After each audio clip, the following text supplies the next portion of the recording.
اس نے مجھے ساری تفصیل بتائی کہ ساحل کہہ تو رہا تھا کہ وہ اپنی امی سے بات کرے گا، لیکن اسے ڈر تھا کہ اس کی امی نہیں مانے گی، اس لیے وہ کب سے رشتے کی بات نہیں کر رہا تھا۔ لیکن اب اس نے رشتے کی بات بھی کر لی تھی اور اس کی امی ہمارے گھر بھی آ گئی تھیں۔ روبینہ بہت زیادہ خوش ہو رہی تھی، لیکن ہم نہیں جانتے تھے کہ ہماری یہ خوشی غارت ہونے والی ہے۔ اگلے دن امی نے کال کر کے سکینہ خالہ کو پھر بلایا۔ وہ ہماری ہمسائی تھیں۔ امی کے کال کرنے پر دوڑی چلی آئی تھیں۔ امی نے آج مجھے بھی اسکول سے چھٹی کروا لی تھی۔ سکینہ خالہ اور امی کمرے میں موجود تھیں اور میں کمرے کے باہر چارپائی پر بیٹھا دروازے کے ساتھ کان لگائے ہوئے تھا۔ دروازہ آدھا بند تھا مگر پھر بھی آوازیں باہر آ رہی تھیں۔ روبینہ کچن میں لگی ہوئی تھی، وہ ان کے لیے کچھ اچھا سا بنا رہی تھی۔ جیسے ہی روبینہ چائے اور دوسرے لوازمات لے کر اس طرف آنے لگی تو میں نے اس کے ہاتھ سے وہ سارا سامان لے لیا اور اسے کہا کہ تم کمرے کے اندر چلی جاؤ، اس طرح اچھا نہیں لگتا۔ وہ حیران ہوئی مگر میرے کہنے پر وہ چلی گئی۔ میں نہیں چاہتا کہ وہ سب باتیں سنے جو خالہ سکینہ اور امی کر رہی تھیں۔ میں سارا دن سامان لے کر اندر گیا تھا اور ایک کونے میں چارپائی پر بیٹھ گیا۔ میں موبائل استعمال کرنے لگا تھا۔ میں ایسے ظاہر کر رہا تھا جیسے میں ان کی باتیں نہیں سن رہا، مگر میں سب کچھ سن رہا تھا۔ امی کو کوئی مسئلہ نہیں تھا۔ وہ مسکرائے جا رہی تھی مگر مجھے بڑے مسئلے تھے اور اسے روبینہ کو بھی مسئلہ ہو سکتا تھا، کیونکہ خالہ سکینہ نے اب یہ شرط رکھ دی تھی کہ وہ ایک ہی شرط پر روبینہ کا رشتہ لیں گی کہ امی بھی ان کی بڑی بیٹی کو اپنی بہو بنائیں، جو مجھ سے پورے 5-6 سال بڑی تھی اور بچپن سے میں اسے آپا کہتا تھا، بلکہ سارے محلے کے لڑکے ہی اسے آپا کہتے تھے۔ مجھے بڑا ہونے پر کوئی اعتراض نہیں تھا مگر میں تو صوبیہ کو پسند کرتا تھا۔ امی اس سے کہہ رہی تھی کہ میں تمہیں بعد میں جواب دوں گا، لیکن خالہ سکینہ نے اپنا جواب ابھی سے دے دیا تھا کہ اگر تم نے میری نائلہ کو نہ لیا تو پھر مجھ سے کوئی امید نہ رکھنا۔ خالہ سکینہ عجیب طبیعت کی مالک تھیں، جو چائے پیے بغیر اب ہمارے گھر سے جا چکی تھیں۔ ان کے جاتے ہی میں نے امی سے کہہ دیا کہ امی مجھے یہ رشتہ منظور نہیں ہے۔ امی مجھ سے پوچھ رہی تھی کہ بیٹا کیا ہوا ہے؟ نائلہ اچھی لڑکی ہے، پڑھی لکھی ہے اور بینک میں نوکری کر رہی ہے، تو پھر تمہیں کیا اعتراض ہے؟ عمر کا کیا ہے، وہ تم سے 5-6 سال بڑی ہے تو اس میں کوئی قباحت نہیں ہے۔ امی سمجھ رہی تھیں کہ مجھے عمر سے مسئلہ ہے مگر مجھے عمر سے کوئی مسئلہ نہیں تھا۔ میں ایسی دقیانوسی سوچ نہیں رکھتا تھا، مگر میں امی کو کیسے بتاتا کہ کو پسند کرتا ہوں، کیونکہ صوبیہ ابھی اپنے گھر نہیں بتا سکتی تھی۔ میں نے بس امی سے یہی کہہ دیا کہ میں ابھی صوبیہ سے شادی نہیں کرنا چاہتا اور وٹے سٹے کا تو میں بالکل بھی قائل نہیں ہوں۔ اگر وہ لوگ روبینہ کو لینا چاہتے ہیں تو ٹھیک، ورنہ یہ بات یہیں پر ختم۔ میں نے 2 ٹوک انداز میں امی سے کہہ دیا تھا اور امی مجھ سے ناراض ہو رہی تھیں کہ تم مجھے ساری بات نہیں بتا رہے۔ میں نے ان سے کہا کہ امی میں آپ کو ابھی ساری بات بتا بھی نہیں سکتا، آپ کو تھوڑا صبر رکھنا ہوگا۔ میں کمرے سے باہر نکل آیا۔ روبینہ باہر کھڑی رو رہی تھی۔ اس نے ساری باتیں سن لی تھیں۔ وہ کہہ رہی تھی کہ مجھے یہی ڈر تھا کہ خالہ سکینہ ضرور کوئی نہ کوئی مسئلہ کھڑا کریں گی۔ میں ابھی ساحل کو کال کر کے کہتی ہوں کہ یہ اس کی امی نے کیا کیا ہے۔ پہلے تو انہوں نے یہ بات نہیں کی تھی، تو اب یہ بات کہاں سے آ گئی؟ روبینہ بہت زیادہ غصہ کر رہی تھیں۔ میں نے اسے کہا کہ تم ساحل سے بالکل بھی ابھی بات مت کرنا، تم غصے میں ہو، اگر وہ بھی غصے میں آ گیا تو تم دونوں کا جھگڑا ہو جائے گا اور بات یہیں پر خراب ہو جائے گی۔ ایسے معاملات آرام سے حل کیے جاتے ہیں۔ کچھ دن تم خاموش ہو جاؤ، اس کے بعد دیکھتے ہیں کہ کیا کرنا ہے۔ میں اپنے کمرے میں آیا اور صوبیہ کو کال ملانے لگا، مگر اس کا نمبر ابھی تک بند جا رہا تھا، جس کا یہی مطلب تھا کہ وہ ابھی تک سیالکوٹ سے واپس نہیں آئی۔ 3-4 دن تو یوں ہی گزر گئے۔ روبینہ ٹینشن میں تھی اور ساتھ میں بھی، اور امی ہم دونوں سے ناراض تھیں کہ تم لوگ یہ وٹے سٹے کا رشتہ کیوں نہیں کرنا چاہتے، اور ہم انہیں خاموشی کروا کر تھک چکے تھے۔ اور پھر جب صوبیہ لاہور واپس آئی تو ہم دونوں نے ملاقات کا ڈیسائیڈ کیا۔ آج دوپہر میں ہم نے ایک ریسٹورنٹ میں ملنا تھا۔ میں نے اسکول سے جلدی چھٹی لے لی تھی۔ میں 1 بجے گھر آ گیا تھا اور پھر تیار ہو کر پورے 2 بجے ریسٹورنٹ پہنچ گیا جہاں پر صوبیہ پہلے سے موجود تھی۔ مجھے دیکھنے کر کہنے لگی کہ آپ تو بہت زیادہ کمزور ہو گئے ہیں۔ اس کی بات پر میں مسکراتے ہوئے بولا کہ اتنے دن بعد دیکھ رہی ہو اس لیے ایسا محسوس ہو رہا ہوگا۔ میں تو بالکل ٹھیک ہوں۔ ابھی ہمارے درمیان زیادہ بات چیت نہیں ہوئی تھی کہ میرے موبائل پر روبینہ کی کال آنے لگی۔ میں نے کال نہیں اٹھائی تھی کیونکہ ہم بہت ہی سیریس بات کر رہے تھے۔ میں نے کال کٹ کر دی تھی۔ کال کٹ کرنے کے بعد میرے موبائل کا وال پیپر شو ہوا جسے دیکھ کر صوبیہ کے چہرے کی رنگت اڑ گئی۔ مجھے ایسا لگا تھا کہ جیسے اسے میرے وال پیپر سے کوئی مسئلہ ہو۔ کیا ہوا صوبیہ، کیا کوئی بات ہے؟ میں نے کہا تو وہ پوچھنے لگی کہ یہ سب لوگ کون ہیں؟ تو میں نے کہہ دیا کہ یہ میرے ننیھال والے ہیں۔ ان میں امی بھی موجود تھیں۔ میں نے صوبیہ کو امی کی تصویر دکھائی تو کہنے لگیں کہ اچھا یہ تمہاری امی ہیں۔ ہم تو اس وقت پیدا نہیں ہوئے تھے، امی کی شادی بھی نہیں ہوئی تھی، اس لیے اس تصویر میں اور روبینہ موجود نہیں تھے، مگر ماموں ممانی، ان کے بچے اور امی کے مسکراتے چہروں کے ساتھ اس تصویر میں موجود تھے۔ صوبیہ کیا ہوا، کیا بات ہے؟ میں نے کہا تو وہ نفی میں سر ہلانے لگی اور کہنے لگی کہ میرے سر میں درد ہو رہا ہے، چائے کا آرڈر دے دیں۔ میں نے اسی وقت ہی چائے کا آرڈر دیا اور ہم مزید بات چیت کرنے لگے۔ میں نہیں جانتا تھا کہ وہ کتنا بڑا راز اپنے اندر دفن کیے بیٹھی ہے۔ میرے موبائل کا وال پیپر دیکھنے کے بعد اس نے زیادہ بات چیت نہیں کی تھی۔ وہ لیے دیے انداز میں بیٹھی تھی اور پھر چائے پینے کے بعد وہ بڑی جلدی ہی وہاں سے چلی گئی تھی۔ کہہ رہی تھی کہ میری کوئی کلاس ہے، حالانکہ یونیورسٹی ٹائمنگ ختم ہو چکی تھی۔ نہ جانے اسے کیا ہوا تھا۔ میں ایک عجیب الجھن میں آ گیا تھا۔ ایک طرف روبینہ گھر پر اداس پریشان بیٹھی تھی اور دوسری طرف امی ہم سے ناراض رہتی تھیں، اور اب صوبیہ بھی بنا کچھ بتائے چلی گئی تھی۔ مجھے کچھ سمجھ نہیں آ رہی تھی کہ میں کیا کروں۔ میں تو 3 خواتین میں پھنس کر رہ گیا تھا۔ مجھے ابا کی یاد آتی تھی۔ اگر ابا آج موجود ہوتے تو ہمیں ان مشکلات سے نہ گزرنا پڑتا اور نہ ہی میں اکیلا ہر چیز فیس کر رہا ہوتا۔ میں گھر پہنچا تو روبینہ نے رو رو کر اپنا برا حال کیا ہوا تھا۔ میرے پوچھنے پر کہنے لگی کہ ساحل نے کہا ہے کہ میں اپنی امی کے خلاف نہیں جا سکتا۔ میں نے اس سے کہا کہ تم رو کیوں رہی ہو؟ وہ ٹھیک ہی کہہ رہا ہے، کسی بھی بیٹے کو اپنی ماں کے خلاف نہیں جانا چاہیے۔ کیا تم چاہتی ہو کہ وہ اپنی ماں کے خلاف جا کر تم سے شادی کر لے؟ جیسے ہی میں نے یہ کہا تو وہ نفی میں سر ہلانے لگی۔ نہیں بھائی، میں یہ نہیں چاہتی، مگر ساحل کو بھی تو سمجھنا چاہیے، اور سکینہ خالہ کو نہیں سمجھ آ رہی آخر وہ اپنی بیٹی کی شادی کسی اور سے کیوں نہیں کر دیتی؟ آپ کو کیوں بلی کا بکرا بنا رہی ہیں؟ روبینہ میری وجہ سے بھی پریشان تھی۔ وہ نہیں چاہتی تھی کہ میں زبردستی خالہ سکینہ کی بڑی بیٹی نائلہ سے شادی کروں، اور وہ یہ بھی جانتی تھی کہ میں تو صوبیہ کو پسند کرتا ہوں، تو پھر کیسے مجھ سے کہہ سکتی تھی کہ میں مان جاؤں؟ لیکن میں جانتا کہ وہ دل ہی دل میں یہ چاہتی ہوگی کہ میں سارے مسئلے ختم کر دوں۔ میں نے روبینہ کا ہاتھ تھاما اور اسے کہا کہ اگر تم چاہتی ہو تو میں تمہارے لیے قربانی دینے کے لیے تیار ہوں۔ میں جانتا تھا وہ نہیں کہے گی، بس میں اس کے منہ سے سننا چاہتا تھا کہ مجھے کچھ تسلی ہو جائے کہ میری بہن مجھ سے ناراض نہیں ہے۔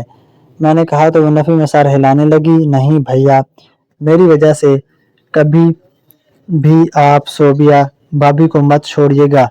میرا کیا ہے، اگر میرے نصیب میں ساحل کا ساتھ لکھا ہوگا تو تو مجھے مل جائے گا۔ اللہ سکینہ خالہ کو ہدایت دے گا، سب کچھ ٹھیک ہو جائے گا۔ وہ مجھے تسلی دینے لگی تھیں۔ امی کی آوازیں آ رہی تھیں، وہ ہم دونوں کو کمرے میں بلا رہی تھیں۔ امی کے بلانے پر ہم دونوں اندر چلے گئے تھے۔ گھنٹوں کے درد کی شکایت کر رہی تھی۔ وہ کہہ رہی تھی کہ دوبارہ سے ویسی ہی درد شروع ہو گیا ہے۔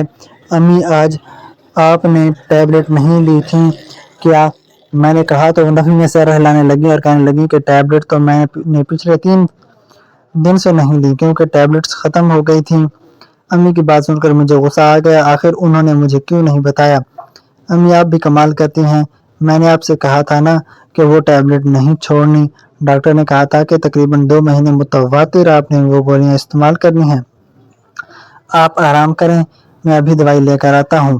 میں نے کہا تو امی نے مجھے روک لیا اور کہنے لگی کہ نہیں بیٹا، ابھی تم تھکے ہوئے ہو گے، کل چلے جانا۔ میرا کیا ہے، مجھے ابھی نیند آ جائے گی۔ نیند کی گولی میں نے لے لی تھی، بس میں نے تمہیں اس لیے بتایا کہ کل تم مجھے دوائی لا دینا۔ امی کی بات سن کر میں خاموش ہو گیا۔ میں جانتا تھا وہ مجھ سے وقت نہیں جانے دیں گی، اس لیے میں نے زیادہ زور بھی نہیں دیا تھا۔ کھانا کھانے کا دل نہیں تھا، اس لیے کھانا کھائے بغیر ہی اپنے کمرے میں پہنچ گیا۔ میں نے سوچا کہ صوبیہ سے بات کرتا ہوں۔ میں نے اس کا نمبر ملایا تو اس نے کال ریسیو کر لی مگر زیادہ بات چیت نہیں کر رہی تھی۔